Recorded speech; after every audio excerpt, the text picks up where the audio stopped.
கொங்கு நாடு ஸ்பெஷல் அரிசி பருப்பு சாதம் செஞ்சு காட்ட போறேன். செமையா இருக்கும் போது வாங்க வீடியோக்குள்ள போலாம்.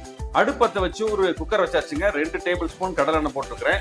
1/2 டீஸ்பூன் சீரகம், 1 டீஸ்பூன் கடுகு உளுந்து, காரத்துக்கு 2 பச்சை மிளகாய், 2 வரமிளகாய், கருவேப்பிலை கொஞ்சம். அடுத்தது ஒரு 7 பல் பூண்டு தட்டி வச்சிருக்கிறேங்க. தட்டி சேர்த்தாதான் சாப்பாடு சுவையா இருக்கும். ஒரு 25 வெங்காயம், உளிச்ச சின்ன வெங்காயம் 25 சேர்த்துக்கலாங்க. இப்ப பாருங்க, நான் இதுல 1 டம்ளர் அரிசி, 1/2 டம்ளர் பருப்பு எடுத்து 1/2 மணி நேரத்துக்கு முன்னாடி ஊற போட்டுட்டுங்க. இது ஊறிட்டு இருக்குது, ஓரமா இருக்கட்டும். மீடியமான தக்காளி 3 தக்காளி கட் பண்ணி வச்சிருக்கிறேன், சேர்த்துக்கலாம். 1/4 டீஸ்பூன் மஞ்சள் தூள், 1 டீஸ்பூன் சாம்பார் தூள், அடுத்தது கொஞ்சமா பெருங்காயத்தூள். அரிசி பருப்பு சாதத்துக்கு தேவையான உப்பு ஒரு 1 டீஸ்பூன், கூட கொஞ்சமா ஒரு 1/4 டீஸ்பூன் சேர்த்துக்கலாங்க. அடுத்தது 1/2 மணி நேரத்துக்கு முன்னாடி ஊற வச்சா அரிசி பருப்பு சேர்த்துக்கலாம்.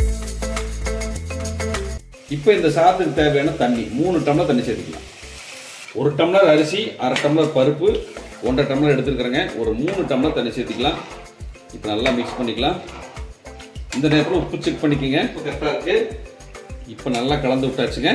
நம்ம மூடி போட்டு ஒரு 3லிருந்து ஒரு 4 விசில் விட்டு அதுக்கப்புறம் ஓப்பன் பண்ணி உங்களுக்கு காமிக்கிறேன். இப்போ பாருங்க, ஒரு 4 விசில் விட்டு ஒரு 20 நிமிஷம் ரெஸ்ட் விட்டாச்சுங்க. ஓப்பன் பண்ணிடலாம். நல்ல கம கமன்னு வாசனையோட கொங்கு நாடு ஸ்பெஷல் அரிசி பருப்பு சாதம் ரெடி. எப்படி இருக்கும் பாருங்க சாதம், அப்படியே அட்டகாசமா இருக்கு.